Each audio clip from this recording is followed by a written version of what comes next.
Hello beautiful ladies, वक्त हो गया है 12:07 और मैं हूँ स्वेच्छा आप सभी के साथ और प्रोग्राम शुरू हो चुका है स्वयं सिद्धा। एक ऐसा कार्यक्रम जहां हम मिलते हैं उन महिलाओं से जिन्होंने अपनी मेहनत, संकल्प और हौसले से समाज में एक अलग पहचान बनाई है। और आज जिनके बारे में हम जानेंगे, जिनसे हम बात करेंगे, उनका सफर शिक्षा, नेतृत्व और देशभक्ति को साथ लेकर चलने का एक अद्भुत उदाहरण है। तो चलिए इस सफर में आगे बढ़ते हैं। एक प्यारा सा ट्रैक आप सभी के लिए, उसके बाद आपको मिलवाएंगे उनसे।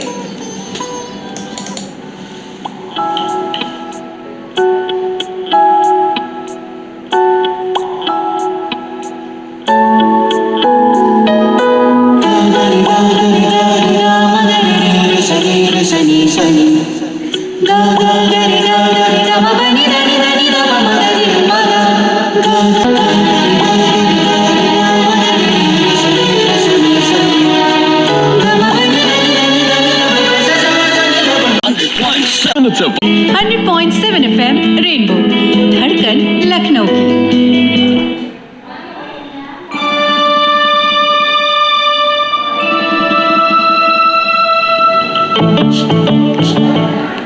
जी, प्रोग्राम चल रहा है स्वयं सिद्धा और हमने जैसे कि आपसे कहा कि आज हम एक ऐसे व्यक्तित्व से आप सभी को मिलाएंगे, उनकी बातें, उनका जीवन सफर आपको बताएंगे जो शिक्षा, नेतृत्व और देशभक्ति को साथ लेकर चलने का एक अद्भुत उदाहरण है। आज हमारे साथ जुड़ रही हैं मेजर डॉक्टर मनमीत कौर सोढ़ी जी, जो नवयुग कन्या महाविद्यालय लखनऊ में दर्शन शास्त्र विभाग की विभागाध्यक्ष हैं, साथ ही एसोसिएट एनसीसी अधिकारी हैं और पंजाब और हिंदी साहित्य की गहरी जानकार भी। तो आइए डॉक्टर मनमीत कौर सोढ़ी जी से जानते हैं उनके जीवन की शुरुआत से लेकर आज फिलॉसफी डिपार्टमेंट की हेड और एनसीसी हेड बनने तक का सफर कैसा रहा और कौन से ऐसे मोड़ रहे जिन्होंने उनको अपनी पहचान बनाने के लिए प्रेरित किया। नमस्कार। आपने प्रेरणा और सफर की शुरुआत की बात की है, तो उस संबंध में मैं ये कहना चाहूंगी कि मैं एक तरह से बहुत खुशनसीब हूँ कि मैंने ऐसे परिवार में जन्म लिया जहाँ पर एक बेटा और एक बेटी के बीच में कोई अंतर नहीं था परवरिश के समय पर। मैं हम दो बहनें और एक मेरा भाई है, तो हम सभी को समान अवसर भी दिए गए और समान तरह से हम लोग की परवरिश हुई कि जो जैसा करना चाहता है अपने जीवन में, जो आप आगे करना चाहते हैं उसके लिए पूरी सुविधाएं प्रदान की गई। उसके बाद धीरे धीरे पढ़ाई करते करते जब ग्रेजुएशन तक आए, उसके पहले इंटरमीडिएट में भी जब मैं थी तो मैं देखती थी कि कुछ सीनियर स्टूडेंट्स हैं वो एनसीसी की वर्दी पहन के कुछ गतिविधियां कर रही हैं, तो वो बहुत आकर्षित करती थी मुझे और मन करता था उसे करने का, लेकिन उम्र छोटी थी इसलिए उस समय वो चीज़ें उचित नहीं थी वो गतिविधियां मेरे द्वारा की जाए, इसलिए समय का इंतज़ार किया। और जब ग्रेजुएशन में आए तो मैंने स्वयं भी एनसीसी लिया और बहुत मेहनत से उसको किया, बहुत लगन से किया, बहुत सीखने की इच्छा थी, इसलिए हर वो गतिविधि में पूरी तन्मयता से प्रतिभागिता की। तो एक कैडेट के रूप में मैंने एक बेस्ट कैडेट का अवार्ड भी लिया, पुरस्कृत किए गए। एक और मैं अपने बारे में बताना चाहूँगी कि पढ़ाई और एनसीसी के अलावा मुझे शुरू से शौक था और मैंने तबले में प्रभाकर किया हुआ, तो ये सब चीज़ें जुड़ती गई, तो इस वजह से सांस्कृतिक गतिविधियों में भी बहुत प्रतिभागिता थी। तो इसलिए कई बार ऐसा भी होता है ना, कोई बच्चा जो हर गतिविधि में प्रतिभाग करता है तो वो सब कॉलेज के टीचर्स का भी बड़ा प्रिय होता है, तो मैं थोड़ी सी प्रिय छात्राओं में से थी। उसके बाद धीरे जब और आगे बढ़े तो बीए के बाद एमए फिलॉसफी में किया और उसके बाद फिर उसी में पीएचडी करने का विचार बना। तो पीएचडी भी मैंने जो किया है वो सिख फिलॉसफी पर मेरा रिसर्च वर्क है। उसके बाद सौभाग्य से मैं कहूँगी कि उसी वर्ष जो है वो बीए स्नातक की का नहीं 3 वर्ष का कोर्स आरंभ हुआ और उसी समय बहुत सारी वैकेंसी एडवर्टाइज की गई और उसी विज्ञापनों के अंतर्गत मैंने भी अपना आवेदन दिया और सौभाग्य का ये विषय है कि मैं जिस नवयुग कन्या महाविद्यालय में आज अध्यापन कार्य कर रही हूँ, मेरी पूरी स्कूलिंग मैंने क्लास 1 से पढ़ाई की है और ग्रेजुएशन तक मैंने उसी विद्यालय और महाविद्यालय में अपना पूरा जो पढ़ाई का दौर था वो वहीं पूरा किया। और सौभाग्य से कह सकते हैं कि मुझे दोबारा फिर उसी महाविद्यालय में सेवा करने का अवसर मिला एक अध्यापक के रूप में, और उसी के बाद दोबारा मुझे एनसीसी ऑफिसर के रूप में भी कार्य करने का अवसर प्राप्त हुआ। एनसीसी कहीं ना कहीं आपके व्यक्तित्व में बहुत सकारात्मक बदलाव लाती है अगर आपने इसको बहुत संजीदगी से और सीरियसनेस के साथ किया है। तो मैंने जो बदलाव अपने आप में महसूस किया था, मैंने वही सोचा कि अब मुझे ये अवसर मिल रहा है, युवा ही जो हमारे देश का भविष्य है, अगर इनको भविष्य अच्छा हो जाता है तो देश का भविष्य तो सुरक्षित और बहुत अच्छा रहेगा ही। बस वही चीज़ें थी जो मुझे धीरे धीरे फिलॉसफी डिपार्टमेंट के साथ साथ एक एनसीसी अधिकारी बनने का सफर जो था मेरा, इस तरह से धीरे धीरे करके पूरा हुआ। क्या बात है। और मैडम का सफ़र ही एक अपने आप में मिसाल है, हर किसी के लिए बेस्ट एग्जाम्पल है कि कैसे वो अपने जीवन में संतुलन बनाकर आगे बढ़ सकता है और कितना कुछ अचीव कर सकता है। और भी बहुत कुछ जानेंगे मैम के बारे में। फिलहाल एक प्यारा सा ट्रैक आप सभी के लिए।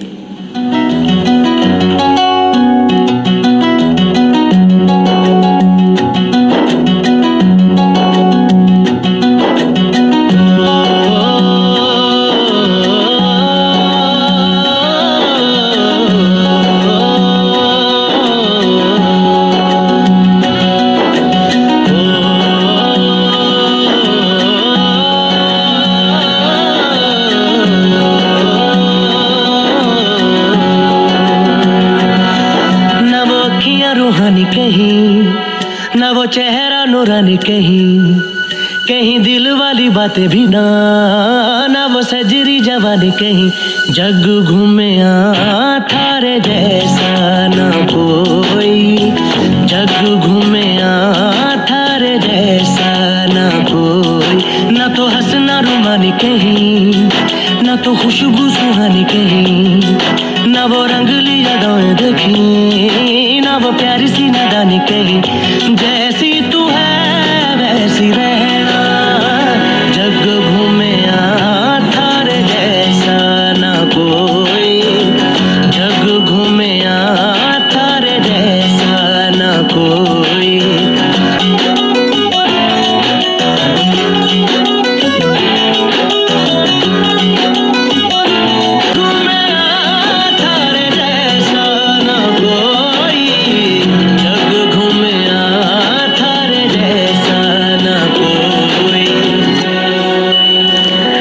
जी, क्योंकि कोई भी किसी के जैसा नहीं हो सकता, हर कोई अपने आप में एकदम यूनिक, एकदम परफेक्ट होता है। और आज क्योंकि हम स्वयं सिद्धा में हमारे लेडीज़ के लिए प्रोग्राम प्रिपेयर करते हैं, उनको मोटिवेट करने के लिए प्रोग्राम प्रिपेयर करते हैं, तो हमारे साथ क्योंकि आज हैं डॉक्टर मेजर मनमीत कौर सोढ़ी जी, और वो हमें अपने जीवन से जुड़ी बातें बता रही हैं कि कैसे उन्होंने अपने जीवन में कितना संघर्ष किया, कितनी सारी अचीवमेंट्स उनको मिली। तो चलिए जानते हैं कि मनमीत जी एक फिलॉसफी डिपार्टमेंट की हेड हैं, एनसीसी हेड और पंजाबी हिंदी साहित्य की जानकार हैं, और इतने सारी जिम्मेदारियों के बीच इन्होंने अपने व्यक्तिगत और पेशेवर जीवन को कैसे संतुलित रखा है। आइए जानते हैं मैम से। आपने बहुत अच्छी बात पूछी कि ये इतनी सारी भूमिकाओं में संतुलन कैसे स्थापित करते हैं। तो देखिए, हर एक के जीवन में प्रत्येक दिन में 24 घंटे ही होते हैं। अब उस 24 घंटे को हम किस तरह से उसका सदुपयोग करें या दुरुपयोग करें, ये हमारे हाथ में है। क्योंकि आज के समय पर हम देखें तो बहुत सारे टाइम वेस्टर्स भी हमारे जीवन में आ गए हैं, ये तकनीकी सुविधा के रूप में। तो कोशिश ये रहती है, शुरू से एक थोड़ा सा अनुशासनबद्ध जीवन रहा है। माता पिता से भी यही सीखा कि एक डिसिप्लिन लाइफ जीनी चाहिए, क्योंकि एक अनुशासित जीवन आपको जीवन में एक बहुत बेहतर इंसान बनाने में मदद करता है। और दूसरा यहाँ पर सबसे बड़ी बात आती है संतुलन बनाने के लिए टाइम मैनेजमेंट की, कि अगर हम टाइम मैनेजमेंट के साथ हर काम करते हैं, एक समय के आधार पर चीज़ों को अगर करते हैं, तो बहुत सारी चीज़ें जो हैं वो बहुत आसान हो जाती हैं और समय के साथ हो भी जाती हैं।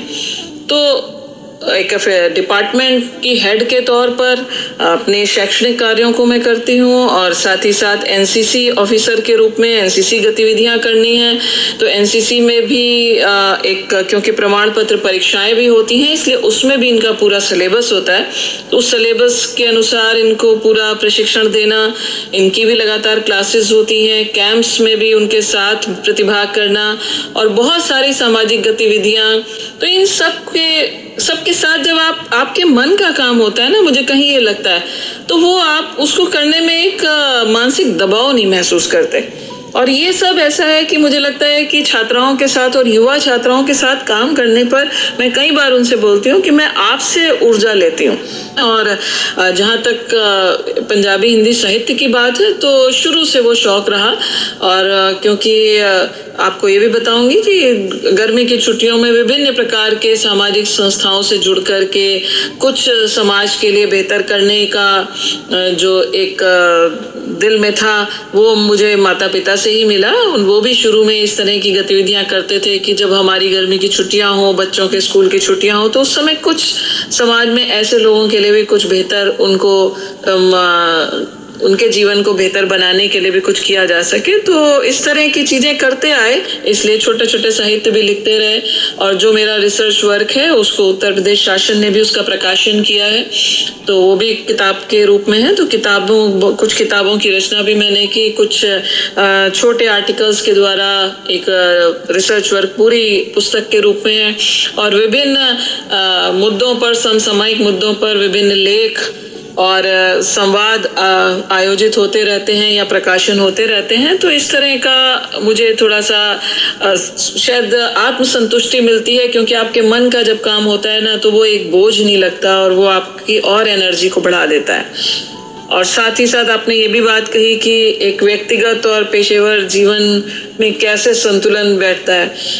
तो स्वाभाविक है कि सारा दिन जब आप अपने काम की जगह पर होते हैं, अपने वर्क प्लेस पर होते हैं, तो वहाँ के प्रति ईमानदारी से रहते हैं। लेकिन जब उसके बाद घर आने पर बहुत सारे कार्य ऐसे जरूर हैं कि जो आप अपने काम के स्थल के कार्य भी आपको घर पे करने होते हैं। लेकिन फिर भी हर एक का अपना व्यक्तिगत जीवन होता है और उस जीवन में हर एक की एक महत्वपूर्ण स्थान है। तो वो समय भी मैं निकालती हूँ, कोशिश करती हूँ। और सबसे बड़ी बात जो मैंने आपसे पहले भी कहा, टाइम मैनेजमेंट बहुत सारी चीज़ों को बेहतर तरीके से आपको करना सिखा देता है। बिल्कुल, टाइम मैनेजमेंट एक ऐसी चीज़ होती है ना कि आप अगर एक बार सीख गए तो आप वो सब कुछ कर सकते हैं जो आप करना चाहते हैं। और मैम ने एक बात ये भी कही कि जो आपके मन का काम होता है ना, अगर आप उसे करते हैं तो आप और बेहतर कर सकते हैं, आप उसमें पूरी जी जान लगा देते हैं और आपको आत्मसंतुष्टि भी मिलती है। तो अपने मन का काम करिए, अपने मन को खुश रखिए। और आइए मैम की ही पसंद का एक प्यारा सा ट्रैक सुनते हैं।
आप सुन रहे हैं 100.7 FM रेनबो, धड़कन लखनऊ की।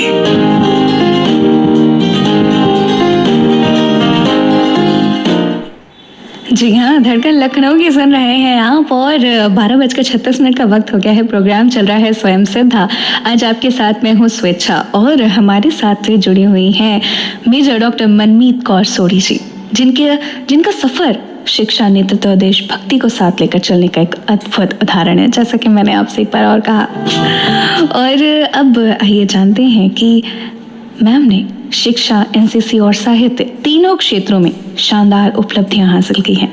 उनके और अब तक की सबसे यादगार उपलब्धि कौन सी रही जिसे वो अपना मील का पत्थर मानती हैं?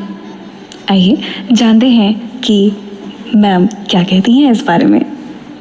संस्थाओं के द्वारा समय समय पर उन्होंने इस योग्य समझा, मैं अपने आप को सौभाग्यशाली समझती हूँ कि उन्होंने इस योग्य समझा कि समाज के लिए और शिक्षा जगत के लिए कुछ बेहतर किया है, इसलिए विभिन्न प्रकार की संस्थाओं के द्वारा पुरस्कृत किया गया।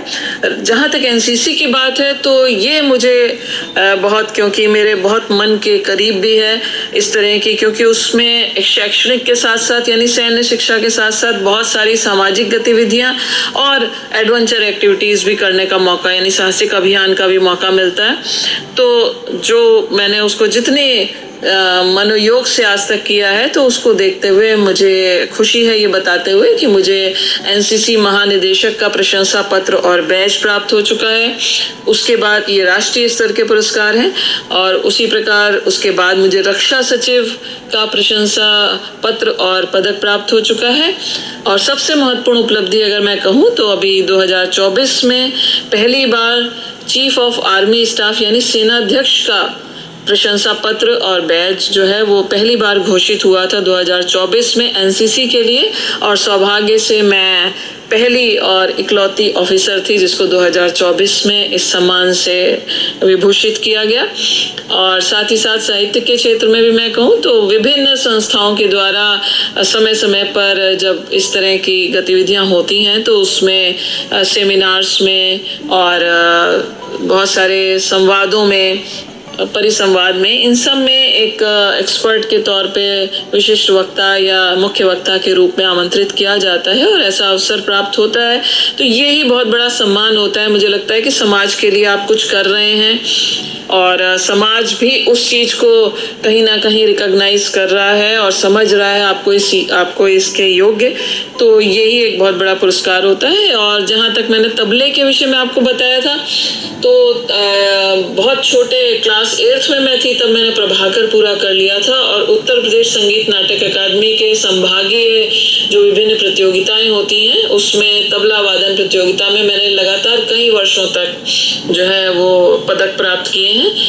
और बस इसी तरह से जीवन चल रहा है, कुछ ना कुछ मैं लगातार हासिल करने की कोशिश कर रही हूँ अभी भी, क्योंकि सीखने की कोई उम्र नहीं होती और सीखना हमेशा जिंदगी में आपको कुछ बेहतर हासिल कराता है। बिल्कुल, और वाकई सीखने की कोई उम्र नहीं होती। आप जब शुरू करना चाहें आप तब शुरू कर सकते हैं।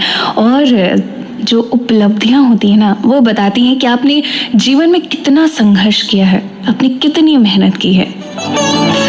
और वाकई सीखते रहिए, हर रोज कुछ सीखिए, क्योंकि हम कहते हैं ना कि बड़ा हो या छोटा हर व्यक्ति हमें कुछ ना कुछ एक ऐसी चीज जरूर सिखाता है जो हम पहले से नहीं जानते थे, क्योंकि हर किसी का अनुभव एकदम नया होता है, एकदम अलग होता है।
Updated, keep listening to FM Rainbow, धड़कन लखनऊ की।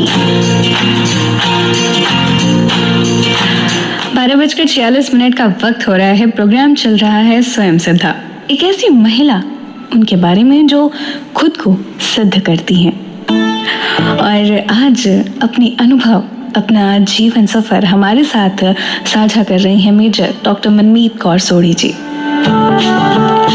आइए जानते हैं कि उन्होंने अपनी अनुभव से आज की युवतियों और महिलाओं के लिए क्या प्रेरक संदेश देना चाहा। महिला सशक्तिकरण की आपने बात की तो आपके कार्यक्रम का नाम ही स्वयं सिद्धा है, यानी ऐसी महिला जो स्वयं को सिद्ध करती है। तो ये हम सब जानते हैं, हम लोगों ने देखा है कि अगर हम कोई भी क्षेत्र उठा लें जहाँ पर भी महिलाओं को या बालिकाओं को अवसर मिले हैं, उन्होंने खुद को साबित किया है। खेल के मैदान से लेकर अंतरिक्ष तक आज महिलाएं हर क्षेत्र में सबसे आगे हैं। और आज तो ऐसे क्षेत्रों में भी हैं जो पुरुष प्रधान, कि वहाँ केवल शारीरिक बल का प्रदर्शन करना होता है, इसलिए महिलाएं उसके योग्य नहीं हैं। उन सब में भी जब अवसर मिला है तो महिलाओं ने खुद को साबित किया है। महिलाएं आज सशक्त हो रही हैं, लेकिन फिर भी पूरा समाज सशक्त हो गया। इसलिए आवश्यकता इस बात की है कि महिलाओं को शारीरिक और मानसिक रूप से सबल होने की जरूरत है। तो यानी आप पहले तो शिक्षा लेने की आवश्यकता है, और दूसरा ये कि अपने खान पान पर भी महिलाओं को ध्यान देना चाहिए, क्योंकि प्रत्येक घर में हम लोगों ने ये देखा है कि एक माँ जो है वो सारे घर के सबका ध्यान रखती है, लेकिन स्वयं की जब नंबर आता है, स्वयं का जब खाने पीने की बात आती है, तो वो अपने आप को सबसे लास्ट में रखती है, अंतिम समय पर अपना ध्यान रखती है। तो जब तक कि घर की नारी जो है वो मजबूत नहीं होगी, और विशेष रूप से मजबूत होने की जरूरत क्यों भी है, क्योंकि महिला ही है जो कि जननी है, जो कि एक नए अस्तित्व को भी जन्म देने वाली है। तो अगर नारी या स्त्री या बालिका ही मजबूत नहीं है शारीरिक रूप से, तो उससे हम एक ऐसा मजबूत अस्तित्व किस प्रकार से हमारे सामने आ सकता है, नया जीवन मिल सकता है, इसकी हम उम्मीद नहीं कर सकते। तो इसलिए महिलाओं को शारीरिक रूप से मजबूत होना चाहिए, सबल होना चाहिए, और मानसिक मजबूती भी होनी चाहिए। आर्थिक रूप से आप आत्मनिर्भर हों। जब एक आर्थिक आत्मनिर्भरता होती है तो बहुत आत्मविश्वास किसी भी व्यक्ति का बढ़ जाता है। तो इसलिए आज महिलाएं हर क्षेत्र में आगे बढ़ रही हैं। नौकरियों के जो भी अवसर उनको मिलते हैं, वो सारे अवसर को बहुत अच्छे से वो उनका लाभ उठा रही हैं। तो इसलिए शारीरिक, मानसिक और आर्थिक रूप से सबल होना जरूरी है, तभी एक महिला सशक्त हो सकती है। और साथ ही साथ महिलाओं में को मैं बालिकाओं को विशेष रूप से कहना चाहूंगी कि जो कि भविष्य में माएँ बनने वाली हैं, उन सभी को अपने घर में अपने बच्चों की परवरिश के दौरान उन बालक और बालिका यानी अपनी बेटे और बेटी को एक समान परवरिश देनी चाहिए। जैसा आप अपनी बेटी को सिखाते हैं कि उसको किस तरह से अपना जीवन जीना है, उसको समय का ध्यान रखना है, उसको खाने पीने का और उसको आने जाने का समय का भी ध्यान रखना है, उसी तरह से हमें अपने बेटों को भी वही शिक्षा देनी चाहिए। तभी हम एक बेहतर और सभ्य समाज की कल्पना कर सकते हैं। इसके अलावा मैं जो अपने स्टूडेंट्स को और अपने कैडेट्स को भी हमेशा सिखाती हूँ कि आत्मरक्षा यानी सेल्फ डिफेंस से संबंधित कुछ तकनीकें जो हैं वो सीखनी चाहिए हमेशा हर एक को। तभी आप शारीरिक रूप से और मानसिक रूप से मजबूत हो सकते हो, क्योंकि आपको पता है कि अगर कोई ऐसी सिचुएशन आई तो आप उसका सामना कर सकते हो। क्योंकि हम अपने समाज में देख रहे हैं आसपास बहुत तरह की घटनाएं घटित होती हैं, तो अपनी सुरक्षा स्वयं कर सके इसके लिए सबल बनने की जरूरत है। तो सेल्फ डिफेंस यानी आत्मरक्षा की कुछ प्रशिक्षण जो है वो लेकर रखना चाहिए। और साथ ही साथ जो मैंने आपसे कहा कि अलर्ट यानी सजग रहने की जरूरत है। अगर कोई ऐसी गतिविधि अपने आसपास होते देखते हैं कि जिससे आपको या आपके जैसे किसी बालिका को परेशानी हो सकती है, तो नुकसान कोई पहुंचा सकता है, तो ऐसे में आपके पास जो उपलब्ध साधन है उससे आप कैसे अपना बचाव कर सकती हैं, इन सब के बारे में भी जानकारी होनी चाहिए। तो मेरा तो सीधा साधा यही कहना है कि एक शारीरिक, मानसिक और आर्थिक सबलता जो है वो एक सशक्तिकरण का एक महत्वपूर्ण माध्यम है। इसलिए हर बालिका को, हर युवती को इस चीज का जरूर ध्यान रखना चाहिए। बिल्कुल, वाकई आज के टाइम में इंडिपेंडेंस इतनी ज़रूरी है हर किसी के लिए, चाहे वो महिला हो चाहे पुरुष हो।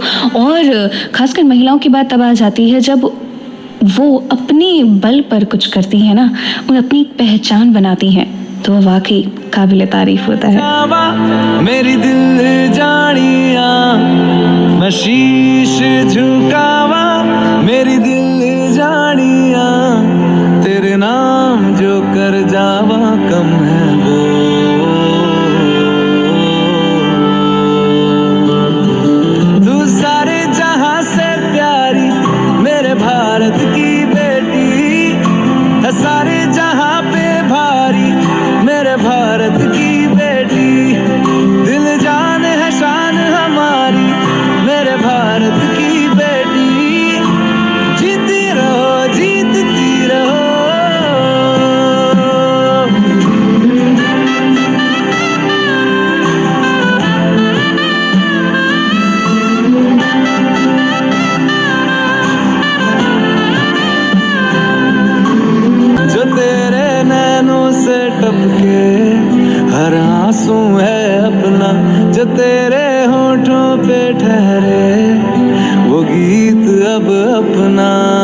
सपने सच करने की तेरी बारी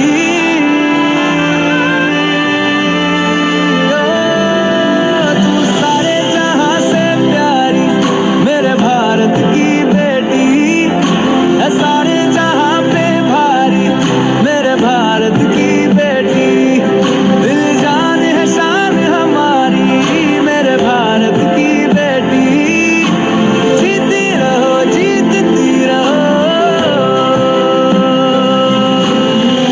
और वाकई बेटियां किसी से कम नहीं है। 12:53 का वक्त हो गया है और प्रोग्राम चल रहा है स्वयं सिद्धा। और आज हम बात कर रहे हैं मेजर डॉक्टर मनमीत कौर सोढ़ी जी से, जो कि दर्शन शास्त्र विभाग की विभागाध्यक्ष हैं, साथ ही एसोसिएट एनसीसी अधिकारी और पंजाबी और हिंदी साहित्य की गहरी जानकार भी हैं। आज इनके लिए बहुत ही खास दिन है क्योंकि आज है मनमीत जी का बर्थडे। और इस मौके पर हम इनसे जानना चाहते हैं कि कौन सी नई इच्छाएं या संकल्प हैं जो आने वाले साल में आप पूरा करना चाहती हैं। जी, आपने बहुत अच्छी बात कही। एक सुखद संयोग है कि आज मेरा जन्मदिन है। आपकी शुभकामनाओं के लिए बहुत बहुत धन्यवाद। और कौन सी नई इच्छाएं या संकल्प हैं जिसे मैं पूरा करना चाहूंगी, तो मेरे संकल्प सदा से मुझे लगता है जो पहले से रहे हैं वही आज भी हैं। कि मैं पहली बात तो मैं 3D पर बिलीव करती हूँ, 3D पर विश्वास करती हूँ, डिसिप्लिन, डेडिकेशन और डिटर्मिनेशन। और मुझे लगता है ये 3 ऐसे हैं जो मुझे एक अच्छा इंसान बनने में बहुत महत्वपूर्ण भूमिका इन्होंने निभाई है। और मैं यही चाहती हूँ कि यही सकारात्मक दृष्टिकोण और इसी तरह की भावना जो है मैं अपनी उन सभी छात्राओं और कैडेट्स में जो मेरे देखरेख में इस समय प्रशिक्षण प्राप्त कर रही हैं या शिक्षा प्राप्त कर रही हैं उनमें भी डाल सकूं, और जो मैं लगातार पिछले 36 सालों से प्रयास कर रही हूं।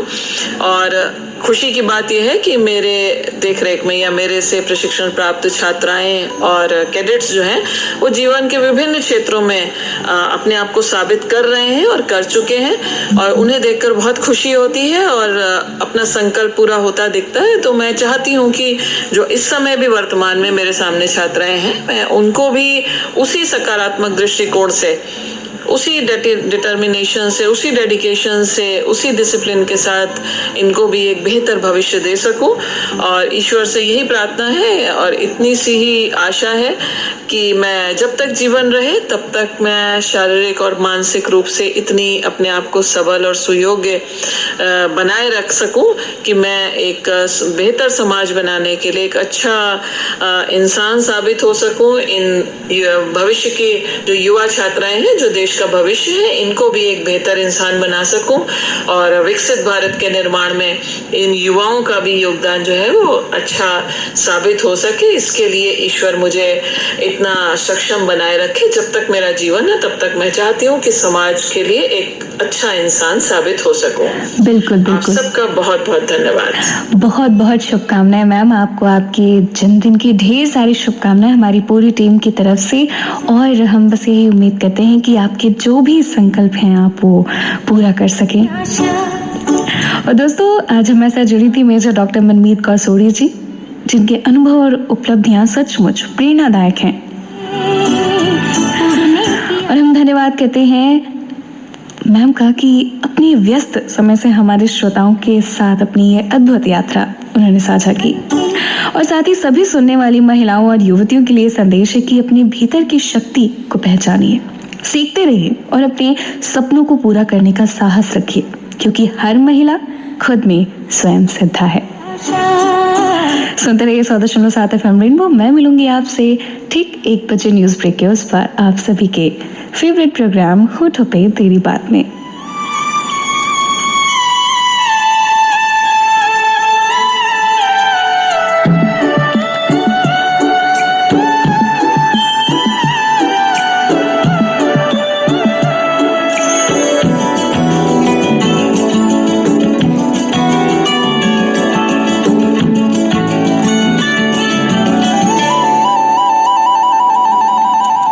महक जाऊं मैं आज तो ऐसे, फूल बगिया में महके हैं जैसे, बादलों की